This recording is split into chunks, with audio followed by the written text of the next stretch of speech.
All right, so I'm assuming everybody can hear me, so I will start.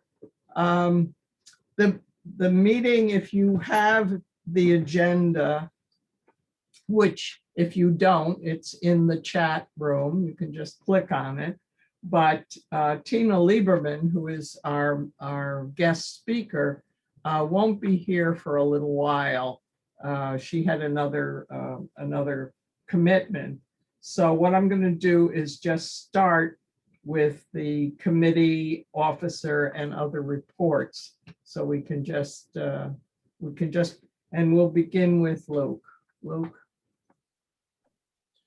Hey everybody, thanks Marilyn. My apologies for missing the previous meeting. Just a few updates from our end. We do not have CUCR meetings occurring in June or July. We typically take a 2-month break. We will be returning in August on the second Thursday of that month at 7 o'clock for our annual August meeting.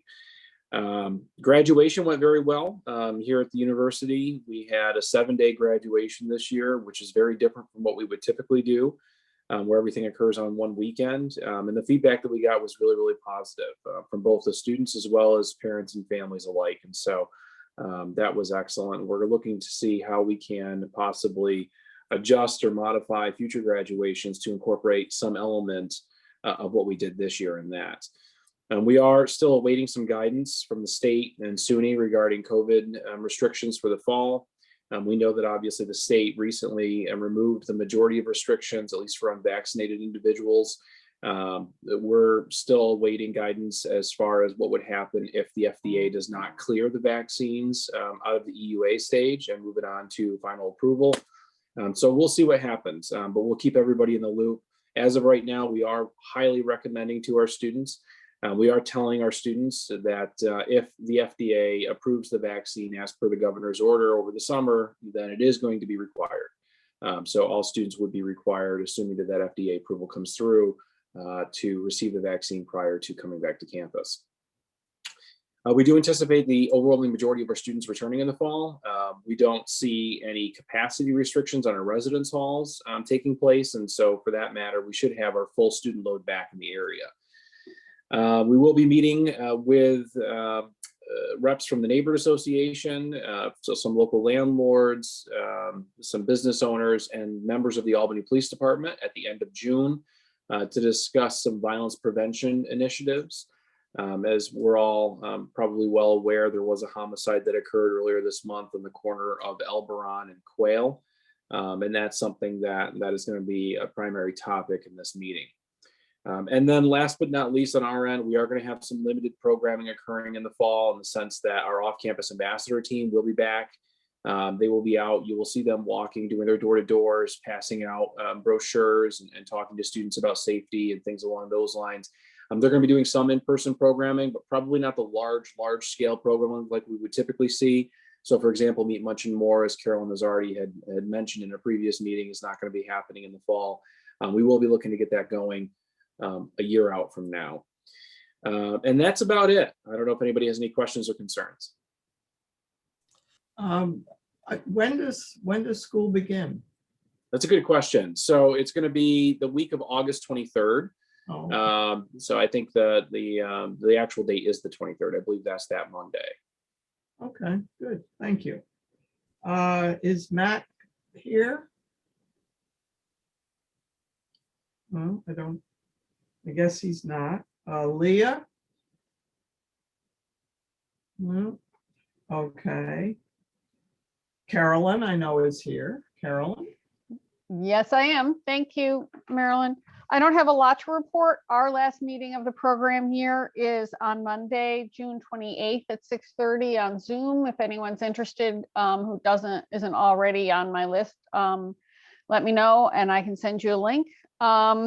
We are starting to make some slow progress on our projects. We're in the process of, we had a great meeting with Frank Zioli, our trash and litter subcommittee.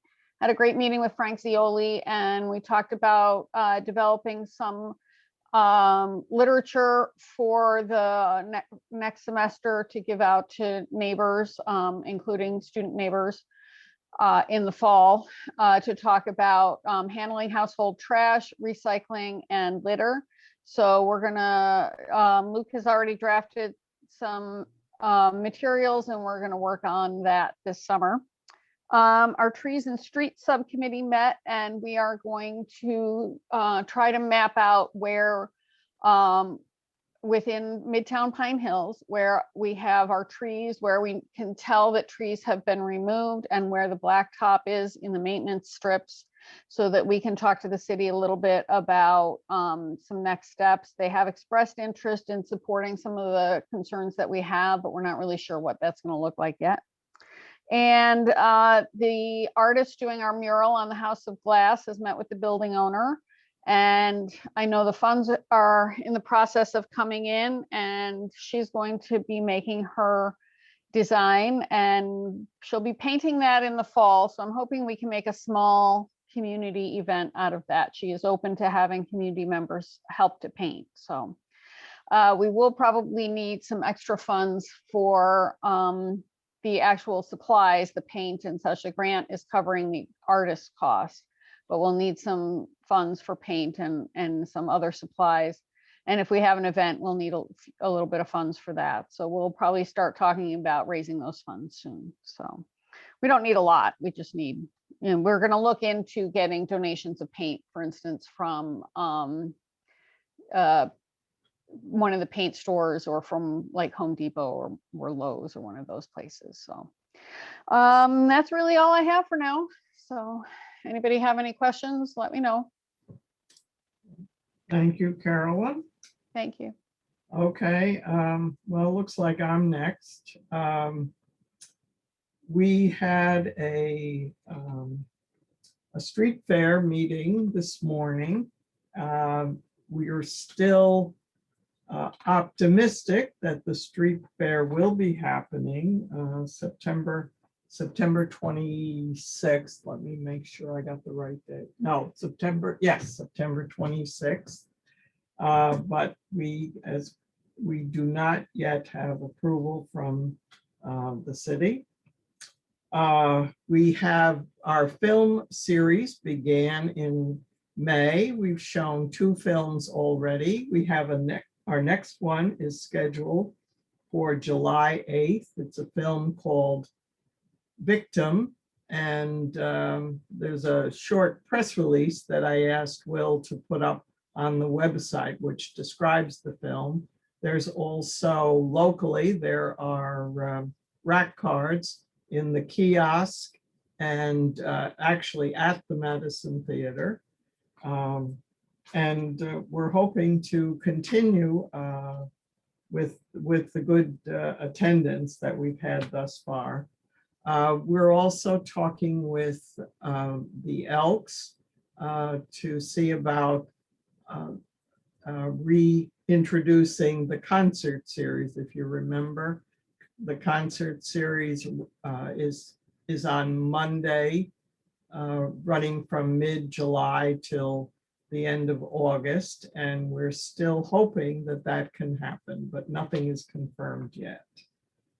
And also, some of you, and again, this will be on our website, if you know of anyone who has some free time available on Saturday, Rick Chesser has sent out a notice. He needs help with organizing the costumes.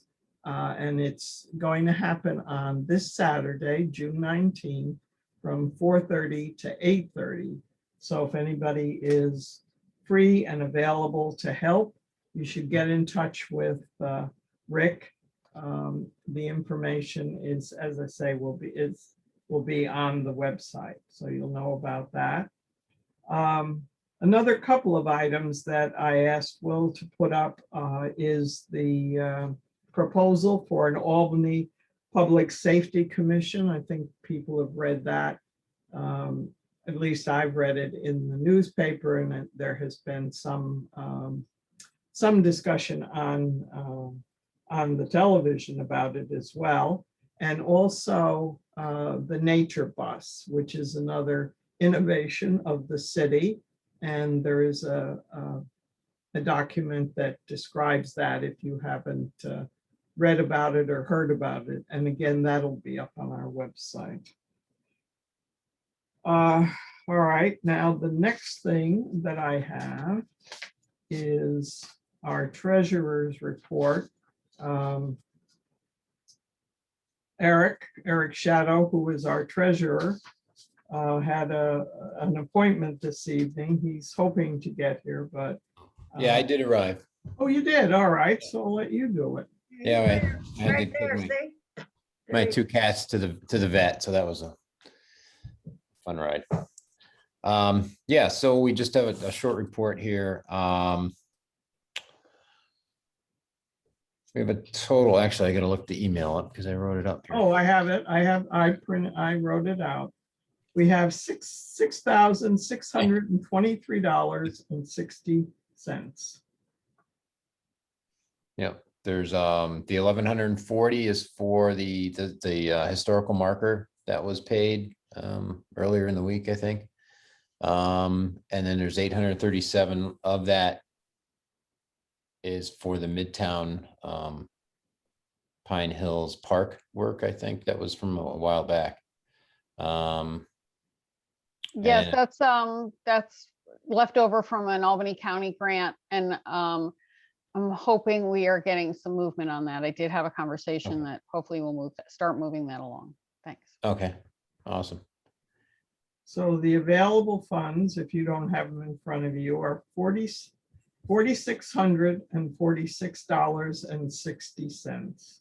Yep. And there's a PayPal balance of $242.22.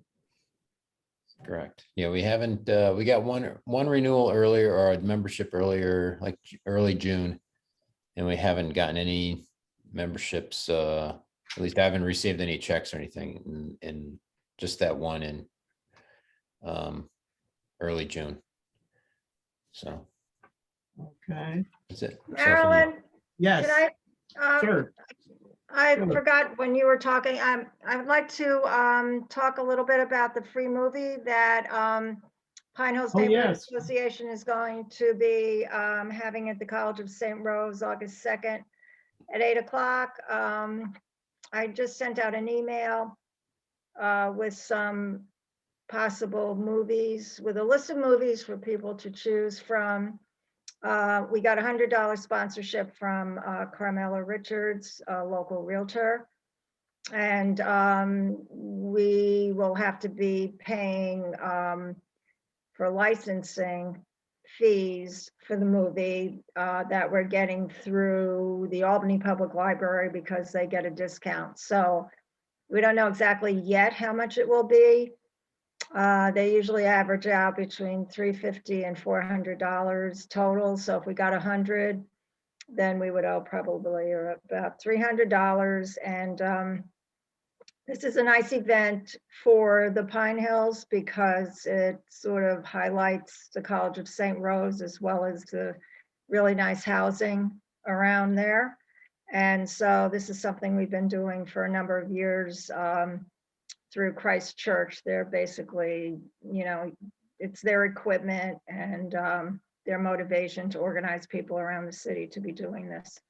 So anybody, you know, wants to put in a vote for the Trolls or the Crudes or the Scoop or whatever some of these things are, it's going around on our membership site. And maybe I can ask Will to put it up on the website as well. Okay, So- that's it, sorry.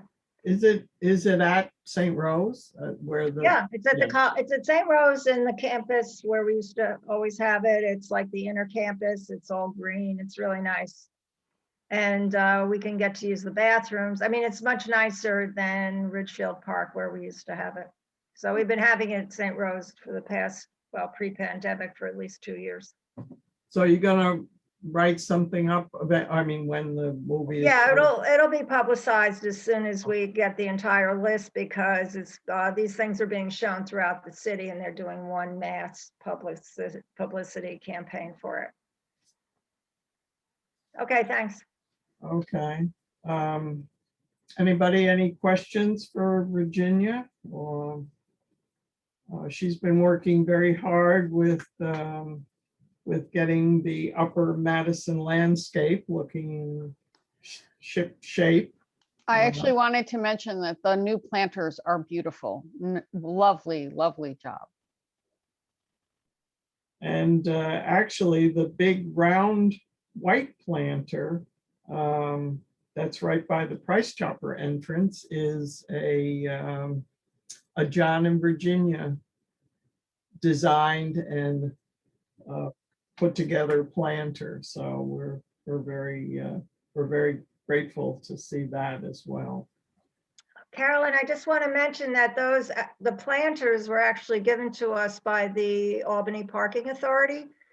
But we had to pay for the plants to be put in there, et cetera. So it's kind of a benefit for an area that chooses to have parking meters. And I know that's been an issue around Midtown, but it is a nice benefit because, if you have the parking meters, then the Albany Parking Authority will help support beautification around there. So these planters were basically donated by the parking authority. So I just want to mention that. All right, thanks. Yeah, if I can persuade neighbors and businesses to go for that, then I would love it, but I'm not sure how persuadable they are at this time, maybe later, but they do look beautiful. Thank you. Let's see. I have a membership report from Will. Again, he had another commitment this evening, so he can't be here. And what he says is that the total of membership in 2019 was 139. And last month he commented that or there were some concern that the membership had dropped considerably, and he thinks that a lot of that just has to do with the whole COVID business. And he says that approximately 80% of the members who paid dues in 2020 have renewed for this year. So we think that's good, but obviously we need to try and get people to join the association, and hopefully that will grow over the next months, and particularly as this is our last meeting of this year. We'll start again in September, and hopefully we'll be able to have an in-person and maybe even a hybrid. I went last night to not last night, night before, to a hybrid meeting, which was both Zoomed and in person. I don't know whether or not we'll be able to be anywhere where that's possible, but I think that would be quite beneficial, because I think lots of times people just can't get out, but a lot of people can, and they do want to be at a meeting in person. Speaking of in person, I don't know that our guest speaker is here yet. Yeah, Tina's right here. She's in the corner. Oh, she is. All right. Okay. Now she was going to be working with Morgan to. Carolyn. Carolyn is going to be co-presenting, and she's here too. Okay. All right. Okay, I'm going to do that right now.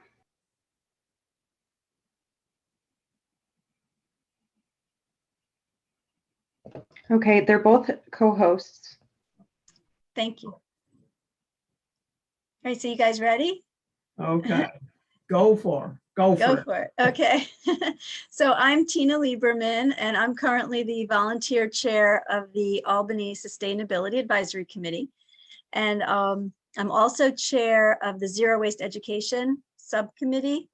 We have 7 subcommittees, so many of us double up as chairs of subcommittees. And I wanted Carolyn to introduce herself. Sure. Thanks, Tina, and thanks for having us. My name is Carolyn Report. I am one of the newer members of the Outreach Subcommittee, and I'm really happy to be presenting to you all tonight with Tina. I've lived in Albany for about 8 years, and I've been with the state for just as long, but I'm really happy to be getting involved with sustainability in the city of Albany. So I think Tina is going to pull up the presentation for us, and I can kick us off, and then I'll pass it over to her. Yep. Okay, let me get it all lined up here. Here's our PowerPoint.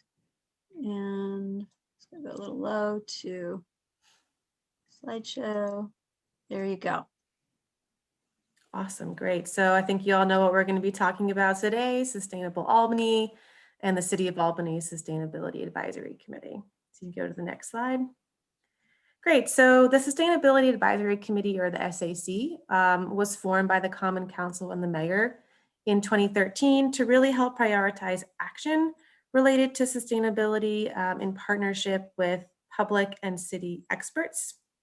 It's actually a required element of becoming a certified climate smart community. That's actually a program run through our Department of Environmental Conservation. And the City of Albany is actually they're a bronze level certified city, which actually means that they've completed a great number of actions related to greenhouse gas emissions, as well as actions related to adaptation to climate impacts. And Tina, you can probably click through a couple of the other graphics and such. So there's been a lot of effort over the past decade or so in the city put into the development and the adoption of a variety of sustainability related plans. And these are just some examples of a couple of the plans, such as the Capital Region Sustainability Plan and the Rezone Albany Initiative. And all of these should be able to just Google. I mean, I'm sure we have links we can share afterwards. So next slide. Great, so as I mentioned, the SAC is a public city partnership working to really help advance a sustainable Albany. The SAC is made up of 10 appointed city residents, 5 of which are appointed by the Common Council and 5 of which are mayoral appointees, as well as 5 city officials. And the SAC works in close coordination with the Mayor's Office of Energy and Sustainability's Energy Manager, Jason West. So as Tina mentioned earlier, there are 7 subcommittees that are open to the public. So anyone who's interested can get involved. And the topics range from transportation to environmental equity and justice, as well as community outreach, which is what I'm involved in. And I will share some information on how you can actually get involved. But just for example, for community outreach, if you're interested in talking to the public, if you have ideas about how we can kind of reach more people about sustainability initiatives and efforts, I think that would be a good fit. And so back to the SAC. So they meet on the first Thursday of every month at 6 o'clock. That meeting is live streamed on the Sustainable Albany Facebook page. And I know that they also record their meetings. So if you're not able to really catch it live, you can kind of go back and watch it when you have time. You're also able to submit public comments or ask questions through the email address listed. And then finally, you can also access the agenda for the meetings at that website as well. Sorry. I just wanted to mention with the emergency provisions stopped now, we will go back to meeting in person in the courtroom at City Hall on the first Thursdays of the month. But I'm still hoping to live stream it or do something of that kind. I think it's a great way to reach people. Yeah, actually, they were just talking about that. I think Marilyn was mentioning the kind of idea of the hybrid meetings, which sounds like it's got the most reach and most convenient for people. So hopefully that'll happen. All right, so the duties of the SAC are actually written into city code. And so some of the duties that are involved, you can just keep clicking through them, are to study and recommend different methods to help reduce greenhouse gas emissions, increase energy efficiency and renewable energy production, conserve water, and reduce waste. Also encouraging the growth of green businesses and green jobs. So thinking about the economic development part of it and how we can be doing that in a more sustainable way. Educating and empower residents. So that's part of what we're trying to do here today. Let you know about the activities of the SAC and share some practical ways to help live more sustainably. Make recommendations to the mayor and the Common Council. And I do believe there's one more. Helping to assist with the city's climate action and adaptation plan, as well as the Capital Region Sustainability Plan. So it's a pretty wide breadth, but a very specific focus on sustainability. So here are some resources if you want more information on the Mayor's Office of Energy and Sustainability, as well as the actual SAC webpage. As I mentioned, if you want to get involved in one of the 7 subcommittees, there's actually a way to do that using a Google form. Don't have to live in Albany to join. So the next slide, I believe, has the written out link for that Google form. So you can click on that and you can sign up if you're interested for one or more of the subcommittees. I actually learned about the SAC through one of my neighbors. So it was just kind of like this neighbor to neighbor conversation. And I thought, wow, that seems like a really interesting opportunity to get more involved and just kind of learn what's going on in the city. So you can do that to get involved. You can also request information about some of the topics here, like energy efficiency subsidy programs, information about discounts for heat pumps, community solar, composting, recycling, and more. And so I think now I'm going to pass it over to Tina to do a bit more of a deep dive into the specific focus areas of the SAC. Right, and thank you, Carolyn. Appreciate your presentation of that part of our information for tonight. So I think a very important focus of the Sustainability Advisory Committee, which we're also calling Sustainable Albany, it's a little bit of an easier ring to it, is to let people know what action steps they can take, concrete action steps for reducing greenhouse gas emissions. So we like to be data-based and informed by data in our actions. So let's take a look at the data. We were lucky enough when Jason West joined us as energy manager, one of the first things he did was a greenhouse gas emissions inventory for all of our data from 2019. He was able to do that. We hadn't had one since, I think, somewhere around 2009. So it's been it's 10 years in coming. So we could take a look at where, as a city, most of our greenhouse gas emissions come from. So you could see by the ring what's going on here. That's our total, 12.1 tons per person average, over 1 million metric tons of greenhouse gas emissions. The majority of our greenhouse gas emissions are coming from heating our homes with natural gas. Also from commercial businesses heating their businesses. Then the next largest sector is from transportation, which is mostly tailpipe, mostly the emissions from cars. And then 12% comes from using electricity, which is being generated mostly by frack gas from National Grid, but it does have a certain percentage of hydro and nuclear to go with it, and a little smidgen, maybe 7% of renewable, like solar and wind. And finally, about 10% coming from our landfill. When you put food scraps, when you put food waste into a landfill, it emits methane, which is a very potent greenhouse gas, somewhere around 82 times in the first 100 years, the warming potential of carbon dioxide. So it's another contributor. So in 2019, New York State passed a really landmark law in terms of reducing greenhouse gas emissions and moving to renewable energy, called the New York State Climate Leadership and Community Protection Act. A lot of people, grassroots people, made that happen. It came from the bottom up. And very significantly, it mandates us by 2030 to reduce our greenhouse gas emissions 40% from 1990 levels. And we don't have a record of what we did in 1990, but we still have a sense of where, as a city, we want to get to with our 40% reduction. And that's also in our 2030 climate plan that we have. And then the state is mandating an 85% reduction in greenhouse gas emissions by 2050, and moving toward all of our electricity being powered by renewables. So how do we get there? So let's look at some practical ways to address the biggest greenhouse gas emitting sectors. The number one sector, we said, was how you heat your home, right? With gas.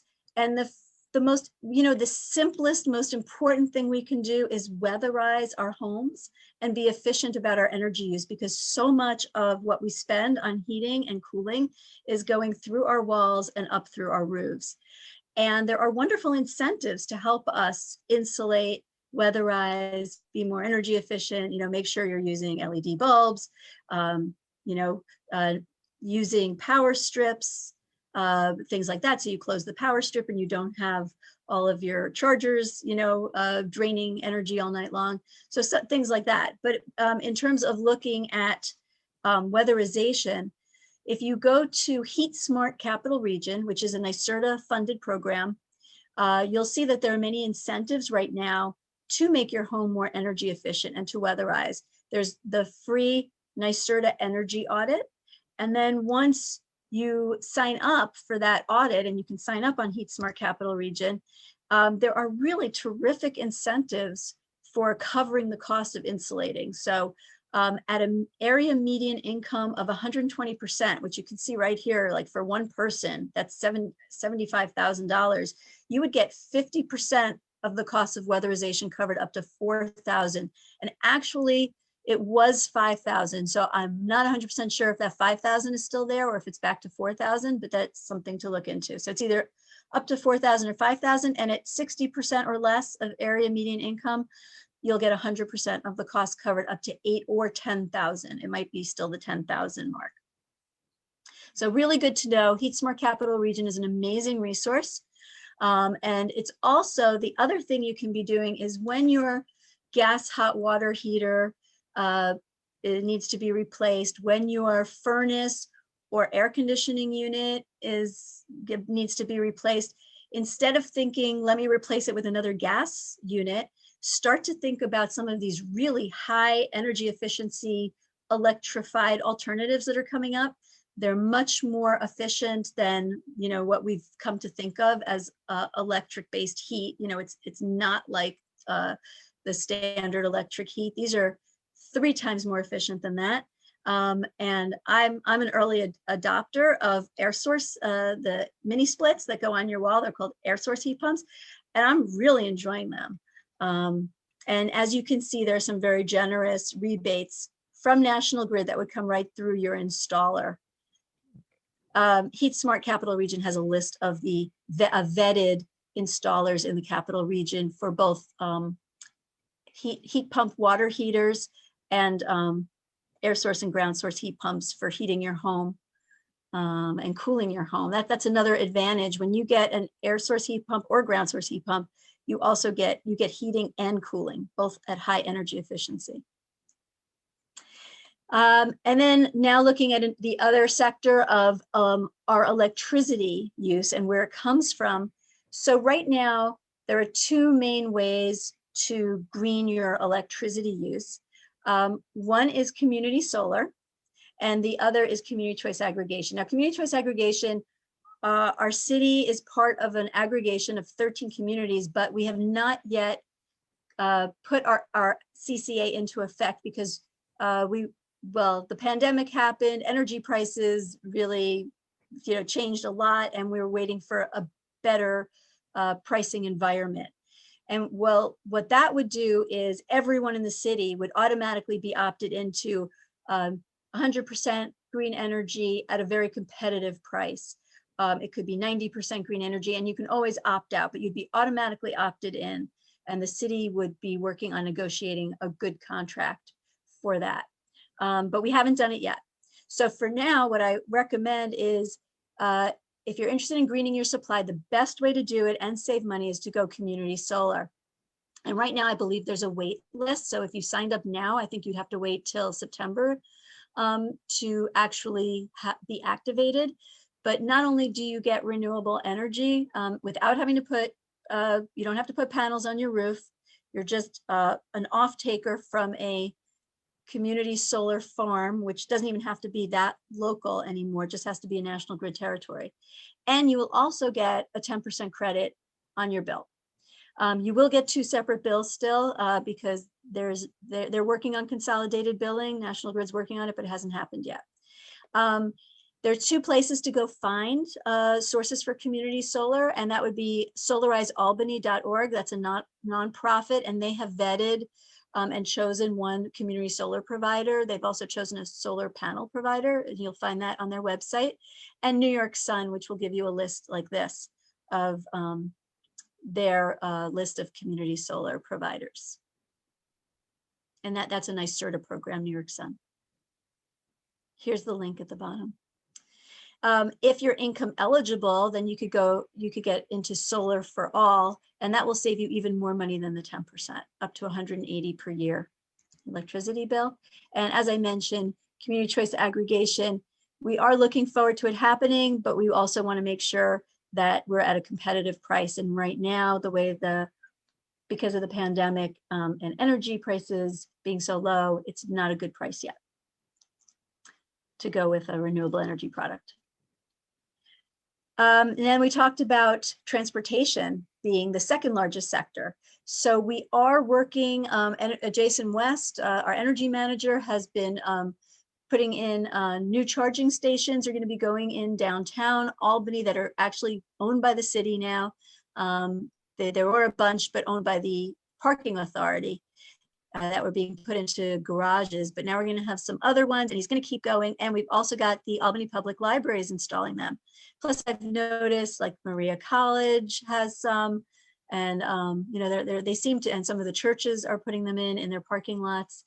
And so that can be found online. There are mapping programs to find charging stations, but there's a build out of this all over the capital region. And our city departments are starting to put into their budgets purchases of electric vehicles, which is wonderful to see. Also, we do have a bicycle and pedestrian master plan that was recently revisited and revamped. And as long as we can start to get funding toward that, it looks at improving our bicycle lanes. I believe bus lines are to be added, and I think a new one was added that goes like down from like Morton Avenue to the hospital to Albany Med. And we want to make more walking options. So we're looking at the sidewalks. I know that's very popular, and we just need the money to do it.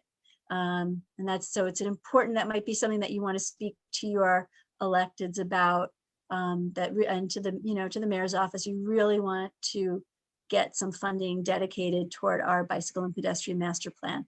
And also, we are starting to do annual events like Drive Electric Earth Day, where we had all of the municipalities talk about, in the capital region, they came on a Zoom meeting and talked about what they're doing to support electric vehicle infrastructure. Capital District Transportation Committee just started their Ditch the Car Challenge. I wanted to mention that. If you go to Capital District Transportation Committee, mpo.org, just look up Ditch the Car, and you'll find out there's this really cool new program where you can, every time you don't you don't use your car for a single person trip, you can earn a trip badge. So it's kind of fun. And you can also, every time you go and explore the county and you take a walk or a bike ride anywhere in the county, you can get various counties, you can get Explorer badges, prizes. So just something to know about. I wanted to mention Flex too. I don't know if people know about this, but I just recently found out about it. It's from CDTA, sorry, CDTA, our bus authority. They have an app that you can download. Let me just see if I could just share my screen. It's an app that you can actually order a vehicle to come to your to pick you up. It's $3 a ride. I know it's like it's a pilot right now, but I wanted to show you. I didn't know if you all were aware of it. So here it is, cdta.org Flex. I just looked up CDTA Flex on my Google, and this is pretty amazing. You download this app, and a CDT operator will pick you up. You choose a time and location for pickup. You request a ride. It's $3 per trip. It's taking people to Crossgates Mall, Albany Airport, Latham Farms, Wolf Road, and more. Very, very interesting program. So just want to make sure people know about that. And now I have to find my presentation again. Here we go. Okay. And last but not least, one of my favorites is dealing with the emissions coming from our landfill. So reducing food waste and composting is very important. They're twin goals, right? So we can reduce food waste and save money. And we can also, whatever foods, we can donate edible food to food pantries and soup kitchens. And we can also be composting our food scraps. So no food scraps really should be going into the landfill, not at all. We have a 20-minute presentation that the Sustainable Albany will do for your organization, any organization. It's called Food Waste and You. We've done it through the Albany Public Library as well. Strategies to save food, save money, and save the planet. You can do all three at the same time, just by being more conscious of food waste. And of course, it's all about food donations. And we have now free food fridges. We have pantries, shelters to donate to. If you have extra surplus in your garden, that's, I believe there's even a bin at Honest Weight where you can donate surplus food that goes to Capital Roots, and they give it out to communities. And we have a new composting program, Albany Composts. You would sign up at albanyrecycles.com. And it provides you, it's a voluntary program, which gives you 3 options for composting your food scraps, depending on what you're most comfortable with. You can either get a free, if you're comfortable backyard composting and doing it yourself, you'll get a free composter, a free kitchen bin. You'll get instructions on how to do it. They'll come and set up the composter in your backyard. Department of General Services will. They'll give you a pamphlet about it. There'll be a phone number you can call.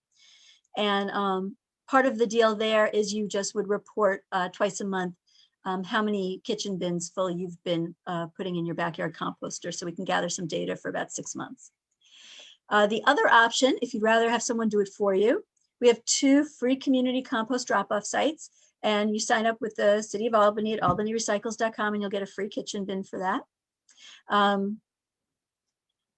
Or if you want someone to kind of, you just kind of want to just put it on your doorstep and have someone deal with it, you can sign up with, we have 2 paid pickup services in the area, and you can sign up again through albanyrecycles.com, and you will get a free kitchen bin and coverage of those initial startup fees with those companies, courtesy of the City of Albany and a DEC grant that we received. It's a 3-year grant that's helping to pay for this. These are the 2 community compost drop-off sites. Oh, and that's me with my compost bucket. I have to update that with the City of Albany compost bucket that you'll get, which is also quite nice. It's green with a nice filter in it, a carbon filter.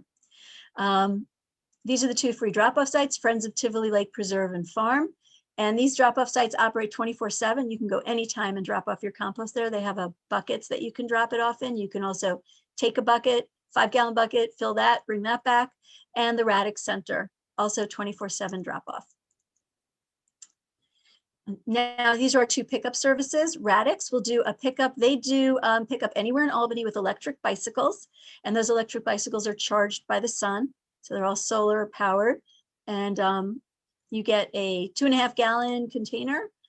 And again, sign up through albanyrecycles.com for that. Or Food Scraps 360 is the other choice. And they collect in Albany, Schenectady, and Rensselaer counties. So they'll collect anywhere in the city of Albany. And the prices are comparable for that, ranging about 15 to 18 a month. And Albany Recycles, we're encouraging people to recycle more. Cans, glass, cardboard, paper, numbers 1 through 7 plastics. And please generate less waste by refusing single-use plastics. So that's really important too. If you can avoid getting those plastic clamshells at the grocery store and you can buy your lettuce whole, that's a great thing to do. If you can get fruit in cardboard containers and not in plastics, again, those single-use plastics are really killing us. They're really drowning all of us and filling up our landfills. And of course, we have our hazardous waste drop-off days. There's another one. There's a few more still, and paper shredding and book recycling event. There's one more coming up on October 2nd. And again, go to albanyrecycles.com for all of that information. And there is a help. We're trying to plant 2,025 trees by 2025, and to adopt a tree, go to adoptatreealbany.com. You can also help sponsor a tree for a low-income neighborhood. That's another thing you can do, so you can donate to that. I just wanted to point out some upcoming things that are happening right now. We have a nature bus. This is a pilot. If people use it, it will be done again. It's another project of CDTA. It runs a circuit. Here's the circuit. These are the stops. And you can get on it and go for free to these 10 green destinations in the Albany County area. Really cool. And it's co-sponsored by the Hudson Mohawk Land Conservancy and CDTA. And another thing that's coming up, if you're interested in reducing plastic pollution, we're blessed to have Judith Enck, the former EPA regional coordinator for New York, New Jersey, and Puerto Rico and the Virgin Islands. She lives in Rensselaer County, and she gives a class on beyond plastic pollution that is really fabulous. 7 consecutive classes, and it's $100 to audit it. It goes through Bennington College. And I think that's it. So any questions? And let me stop sharing so we can answer your questions. I have a question. You mentioned the free NYSERDA energy audit. I went to their website. I could not find a link for a free energy audit. So go to Heat Smart New York. Heat Smart, H-E-A-T? Yeah, heatsmartnewyork.com. Let me just find it on my, let me go back. Okay. Yeah, go to Heat Smart. I'm sorry, heatsmartcapitalregion.com. Well, so Heat Smart Capital Region, all one word. Let me see if I can put that in the chat for you.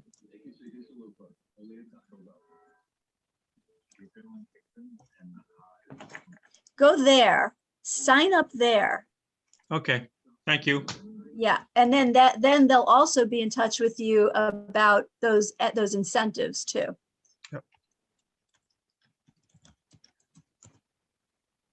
Marilyn, I don't know how you want to do questions. I do have my hand raised, but if. Well, all right, Carolyn, go ahead. Okay. Thank you, Tina and Carolyn. This was really great. I don't know if you were on when I did the Midtown Pine Hills Committee report. Midtown Pine Hills is what is generally referred to as the student neighborhood. It's a part of Pine Hills that is mildly distressed, not as distressed as other neighborhoods in the city. One of our big pushes right now is twofold. We call it trees and streets. We have lost a lot of trees, and we also don't have very many trees in certain areas of our neighborhood that are most concentrated with students and with rentals and with, with minimal homeowners. And so we're working on trying to get trees in there. But the other thing that those neighborhoods have, that is also the case in very distressed neighborhoods, is an overuse of pavement or blacktop in areas that should be greened. Most specifically, the maintenance strip between the sidewalk and the curb, but also in our neighborhood, many of the yards in the front or the sides of the homes. So of course, these cause a number of issues, not the least of which is heat sinks. The neighborhood gets very loud. There's a lot of runoff. And of course, without the trees, we're also not pulling carbon out of the air. We're starting to work with the city a little bit on the trees part. Might be slightly easier because there's the new tree program and there's Adopt a Tree. And we're trying to figure out ways to make sure that these trees can get watered and whatever. But what we're trying to work on with the city, and I think that this would be key for other neighborhoods as well, is trying to remove this overabundance of pavement and blacktop in particular. But there's also pavement in places that could be considered, could at least be more permeable, even if we couldn't necessarily green all of them. As I'm sure you know, greening areas also can reduce violence and crime and the anxiety that tend to trigger those things. There's some research out there about that. But is the committee at all looking at not just the trees, but also the pavement or the streetscape in residential areas around that? Well, we get reports from the water commissioner and also the traffic, not the traffic, but the Randy Milano, city engineer, Right. that they are very much aware of this. In terms of that, they're also looking at, I think from a water perspective, they're looking at reducing the runoff from these non-permeable areas. And Commissioner Coffey is very well aware that with climate change comes increased precipitation events, right? We're getting heavier doses of rain and slower moving storms, which are causing, or potentially causing flooding, and will potentially cause flooding in different areas. So yeah, he is very much aware of that. And I did hear that the city engineer is also aware of it. They're talking about things like bioswales and tree pits. These are, some new terms for me, but my understanding is these are all greener areas, but they are open to this. And I mean, if you have a particular areas and you want to weigh in, I would contact them. Well, we have talked to Commissioner Coffey and Deputy DGS Commissioner Frank Zioli about some of this, and we've also alerted the mayor to our concerns in our neighborhood in particular.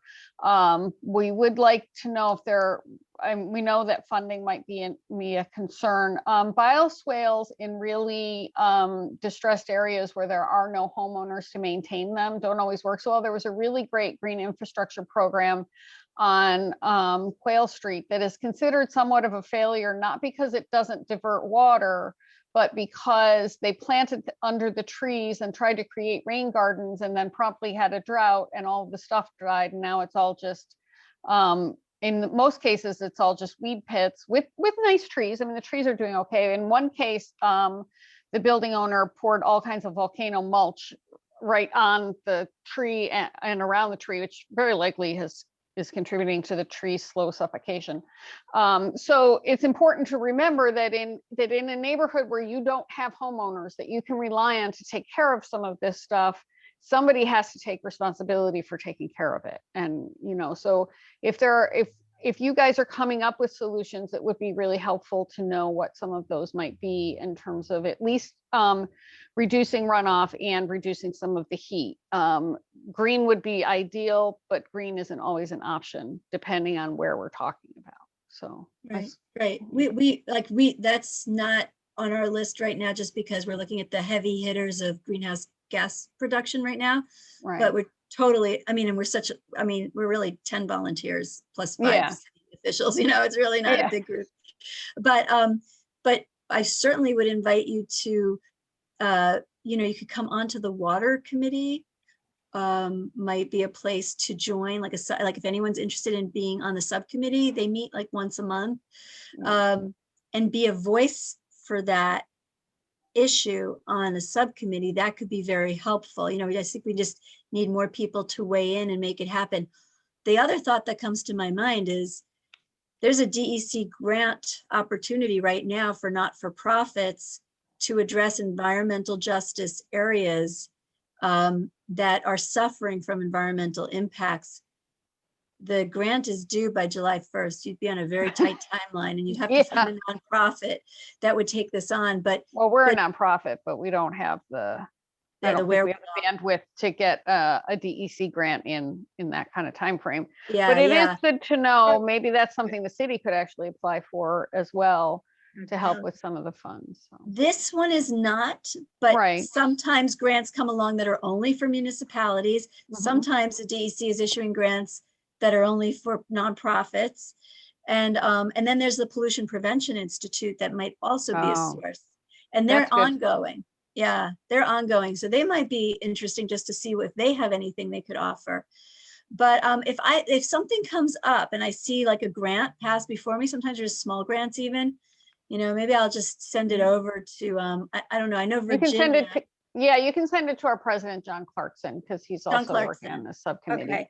Yeah, if I see something, because that could be a good opportunity to get some funding to plant, at least to plant the trees, and maybe there's some money to hire someone to manage them for a while, to water them, make sure that they get that would be great. That's how we got the composting program, was we helped write a grant to the DEC for food waste reduction. Okay, that's great. And pollution prevention, addressing trash and litter are also important for both water cleanliness and pollution reduction. So. Oh yeah. Okay. Yeah, that's another thing we're working on. So, all right. Thank you so much. You're Tina welcome. and Carolyn, your presentations were excellent, and there's so much information in them. Is there a way that we can get either the PowerPoint or however that was put together that we could then put it on our website? Is that possible for you to do? Yeah, absolutely. I usually, I don't know, Carolyn, I like to send out something where they can access the links, but usually people say send out the PDF, right? But Carolyn was very careful about making sure you had all the links in there. So what do you recommend, Carolyn? What's the best format to give them the PowerPoint in? I mean, there might be a way to do a PDF with active links that you can click on. I can try to play around with it, but one way or another, I think either a PDF or we can just do the PowerPoint maybe with some condensed notes or something like that. Yeah, because you should be able to. I mean, in Word, you can create. You just can create a link, I would think, and you could put that in a PowerPoint. I don't know, but that's just a speculation. Because it would be nice. Yeah, sorry. It would be nice if the link stayed active. That's the only thing, but definitely we want to share a PowerPoint with you. Right. Again, if you send that to John Clarkson, president. The other thing which kind of really upset me is you mentioned Judith Enck, and I heard her on a program the other day, and she said that only plastic 1 and 2 are the only ones that are being recycled. The rest of it you should just put in your trash, which of course I think helps us to begin to really think about how can we stop using all of this other stuff that is coming in plastic, from lettuce you mentioned to, so many other things. In fact, I heard somebody talk about, what did they say they had? They were able to get some kind of a glass toothpaste container or something. So that I think there are things out there that we can all be looking at instead of, just using the plastic, but only 1 and 2s. So, Yes, she's saying that there really is no market, like maybe, yeah. just saying maybe our recycling center, Sierra Processing down at the Port of Albany, maybe they're taking the 1 through 7 from us, but what they're doing with the 3 through 7 is anyone's guess, and it might be going either into landfills or to poorer countries who really can't handle that. And it doesn't have any value. Yeah. Virgin plastics are cheaper than recycling right now because they're made from the waste product of frack gas. So it's a waste product that they turn into virgin plastic pellets. The other thing I took the class with Judith Enck. It was amazing. That's why I like to tell people about it. The other thing to know is plastic has some very serious health impacts right now that we're really just starting to wrap our brains around. We are ingesting microplastics. There are microplastics in the water, bottled water, much more than in tap water. So I'm going to assume it's in bottled everything. And basically, there's impact on your hormonal system and your endocrine system from using plastics to hold your food, to store your food. So we're really recommending everyone starts to move to like Pyrex and glass storage containers, mason jars. Right. Other questions for Tina? Carolyn? This isn't so much a question or as an observation. My understanding is that Albany County passed a law banning plastic bottles being sold at the airport. And when I was just there, they are still selling them. I don't know if that is pandemic related or if perhaps that particular law didn't pass when I thought it did. It was before the pandemic, but I thought I would just point that out. Yeah, I thought it was like a resolution. I'm not sure it was actually a law. Well, I think they run the airport. So yeah, I'm not sure. I just thought I'd let you know that. Okay. Yeah, that would be great if they didn't. And they just put in water, like refill your water bottle stations instead. Anybody else? Questions? Okay. Thank you very, very much for coming and for sharing all of that information with us. Both of you, Carolyn and Tina, we appreciate your presentation, and the Neighborhood Association will be back again starting in September, and we have meetings the 3rd Thursday of the month, September through November, and then January through June. So programs, initiatives that you may be doing or something, please get in touch with John. And Okay.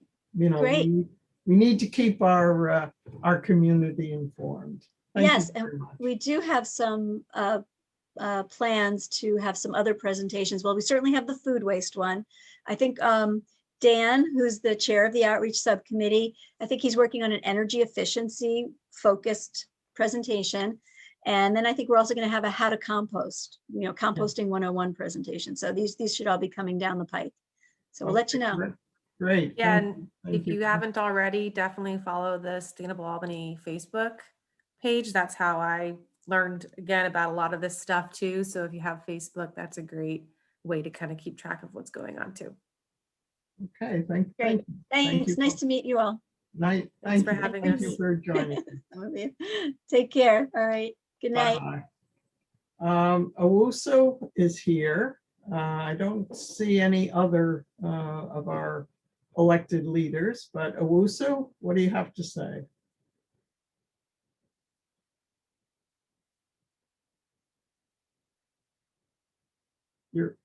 You have to unmute. Yeah, can you hear me? Yep. Okay. All right. Yeah. Oh. Good. First, I just want to say good evening. I know it's been a busy couple of months, and I'm glad to be here with you all. I sent out my newsletter today.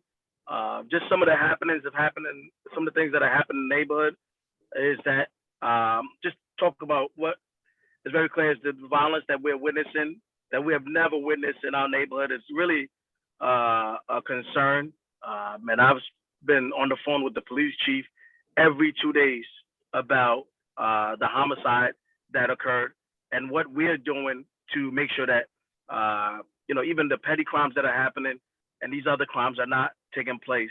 And, also I'm optimistic with the sheriff deputies in the city of Albany roaming around the neighborhood. I believe that we're actually on a safer path. There was just a report, crime analyst that just came out around for the last week outside of the shooting, and it seemed like it's been a quiet couple of week or so. And I'm very optimistic, but there's still the homicide that still linger behind our heads, and making sure that we have our fair share of police presence in our neighborhood. Over the past 3 years, we haven't had our 2 beat officers consistently. 2 years ago, we had Joe and Sheila. Sheila retired. We went a whole year without. We went a whole year with just 1 beat officer, which was Joe Aquaviva, covering all of Pine Hills neighborhood, which is a task in itself. Even to have 2 is a task, and just to have 1 is a task in itself. And as many of you are aware, Joe is now in the academy, and we have a new beat officer, which is Matt Carey, taking care of the neighborhood. And I think that we need help. We need to get our fair share of resources, and we have to make sure that if we see something, we say something. And for law enforcement, all of us stakeholders, to have an active role in making sure that our neighborhood is safe. As many of you are aware, we did receive the $85 million. I'm going to make sure that we receive some of that in the Pine Hills neighborhood, particularly in the 10th Ward. I'm already talking with the mayor to figure out how we can improve some of our parks. As many of you are aware, Richfield Park is slated for improvement with a new fence, new bathroom, a walking path inside of the park, also new sprinklers that's going to be coming in the neighborhood. So Richfield Park is, quite frankly, going to be a state-of-the-art park, and it might be an envy to other wards in the city.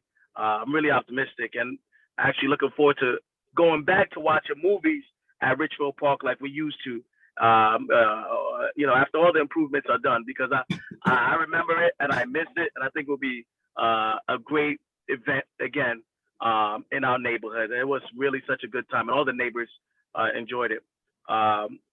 What else? There's a Brutus coffee shop is closing, but there's going to be a new replacement with Bard and Baker, which is a business that allow individuals to play games, Monopoly, and all sorts of games, and also have some type of refreshments and coffee. It's still going to be served. And also, Kevin is talking about having soft ice cream at the theater. I think I don't know if I was supposed to say that, but there'll be soft ice cream coming soon. Their little kiosk that is locked, I think they're going to have the ice cream at that location. So stay tuned for that. I think it's going to be some excitement for that corridor with the new business, and also the ice cream request that we've been asking for the past couple of years. So it's good that things are coming together.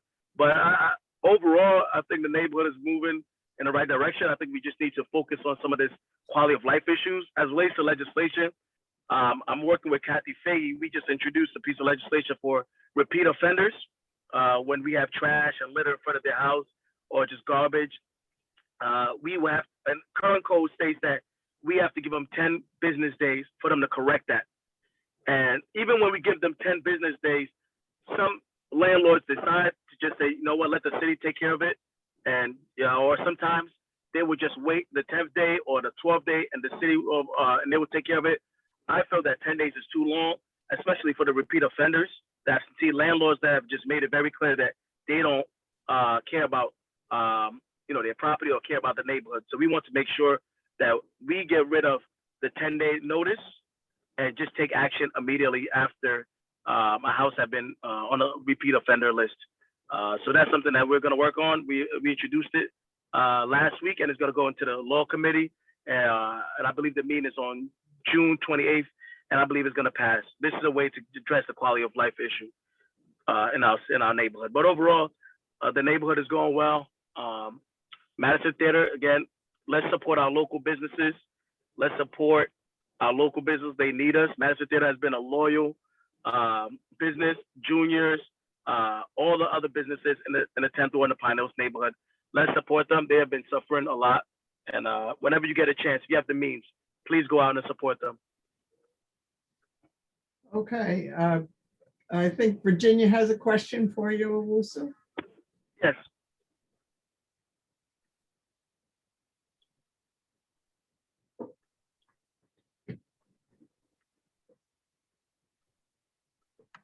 Okay. All right. Could you just clarify who actually is going to be doing ice cream? That will be Madison Theater. They're going to be doing. That's what soft I ice cream. thought. They said they were going to be doing soft ice cream. Yeah. Okay. I just wanted I don't know whether, our friends from BMT were knocking at the door again for something, but it's basically, it was the Madison. I just want to clarify that. Okay, thanks. Yeah, it's the little section that you in the past where you will get your ticket, the little ticket booth.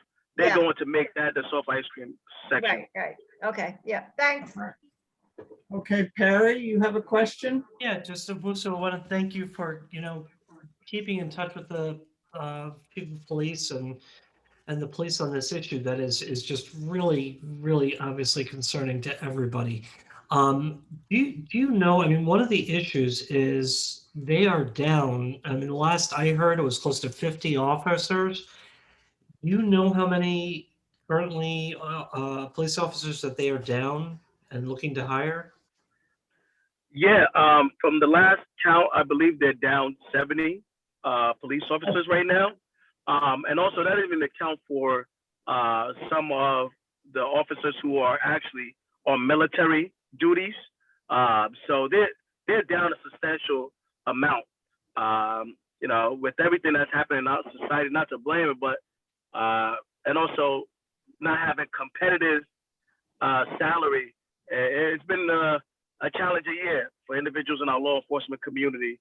But I'm optimistic that with the new academy that we have, the facility, which is able to hold 50 plus cadets, we can get that number back to our full capacity by next year.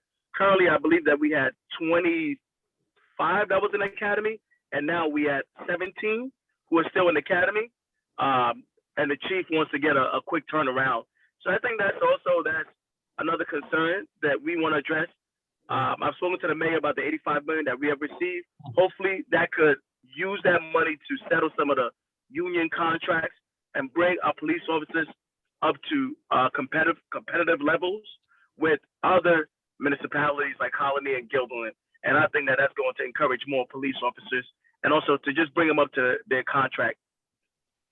Thanks, Owusu.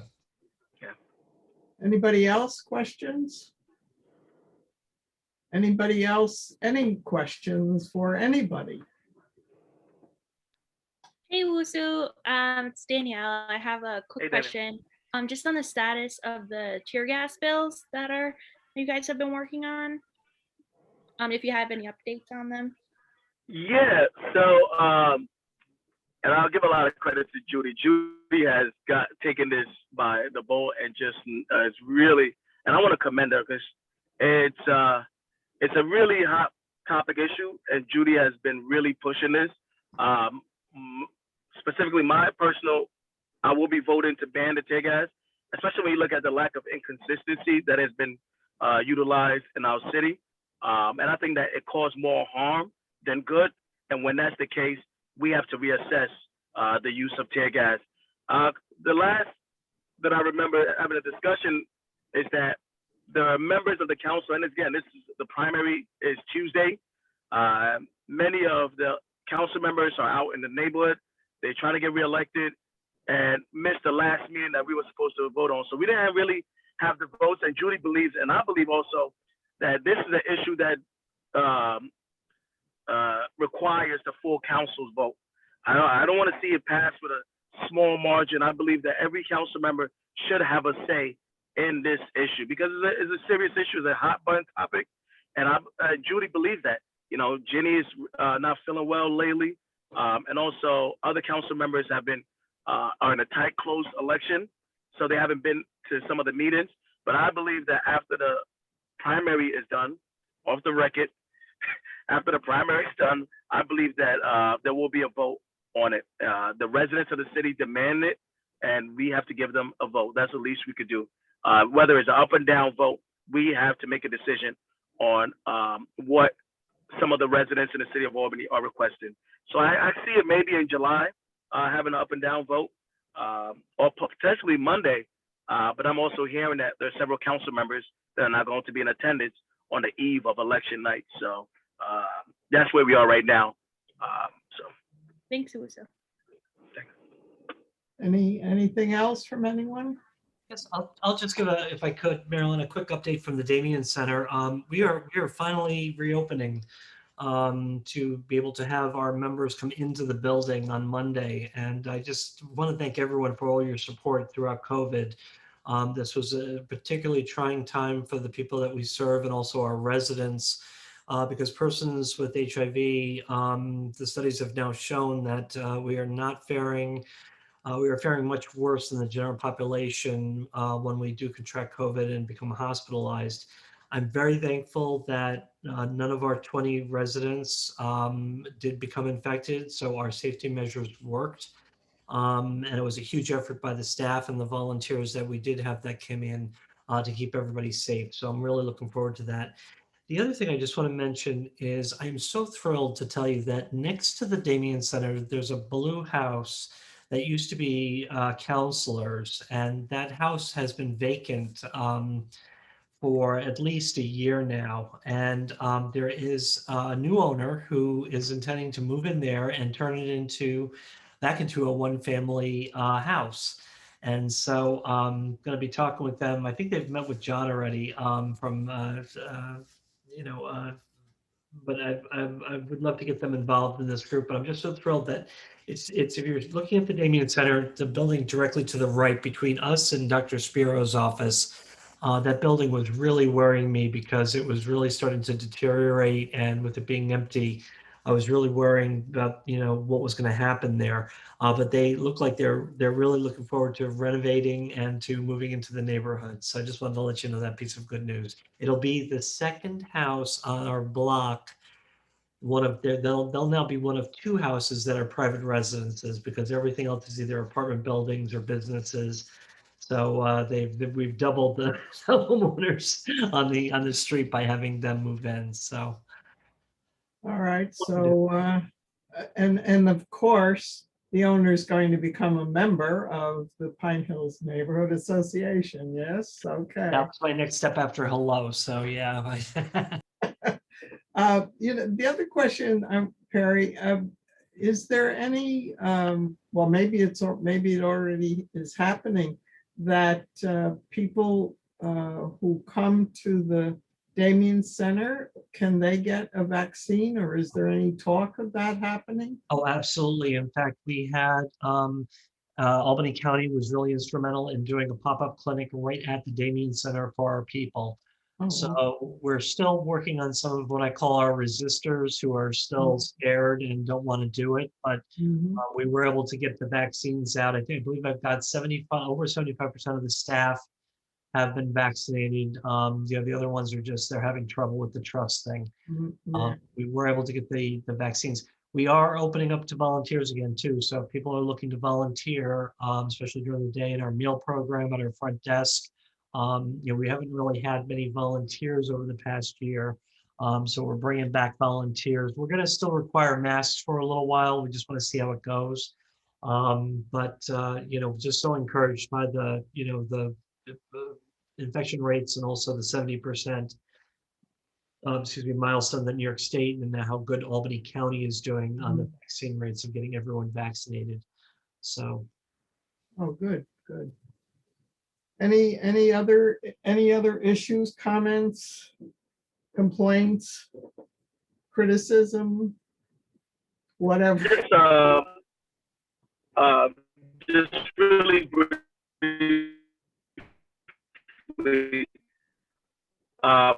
And I said that it's in the ebook, but everyone is available. I think it's on the 30th at 2 p.m. And we're meeting at Hudson and Partridge to walk around the neighborhood. Oh, so your voice got, at least on my computer, got all muffled. Can you repeat what you just said? Yeah, I was saying that we having our annual codes walk on June 30th at 2 p.m. at Hudson and Partridge, and this is for the Midtown Pine Hills neighborhood. So just to kind of look at some of the code violations or any issues that we would like to bring to the police department or even to Building and Codes and Department of General Service. Okay, we should put that kind of notice out on our listserv so that people know that it's happening. So you should. No, we should not do that. We don't need a huge crowd, generally speaking. But And if we don't people have necessarily issues- want all kinds of people from all over the neighborhood coming. This is for the people who live in Midtown Pine Hills. And mostly it's Luke, APD, DGS, codes, Owusu, and then sometimes John will join us, and sometimes Leah or I participate, but it's not usually a huge, you don't want a huge crowd of people walking through the No, neighborhood. no, I'm sorry. I didn't mean to have the people so much as what are, if there are issues that Oh, yeah. that, the membership should, should be able to express what problems, or issues that they might have or. Yeah, if they live in Good Midtown Pine Hills, because this isn't going through the whole neighborhood. It's just Yeah. going through, really, it just goes Hudson, Hamilton, Quail and Partridge. It doesn't, I mean, Quail and Ontario. It doesn't do the whole, we don't do all of Pine Hills. Yeah. But we should encourage people to use C-Click Fix, however, and to contact codes or DGS if they have a concern, or Owusu. Mhm. Yes, I mean, that kind of thing. I think it, you Absolutely. have to repeat it, any number of times to make sure that people get to know. Okay, it's just about 8:30. Anybody else, anything else? Have we done it for this evening? Well, I hope everyone has a good 2 months, a nice summer. We've got lots of new trails for all of us to explore, to start walking, biking, whatever. So that's a good thing. And we'll see everybody in September. Bye.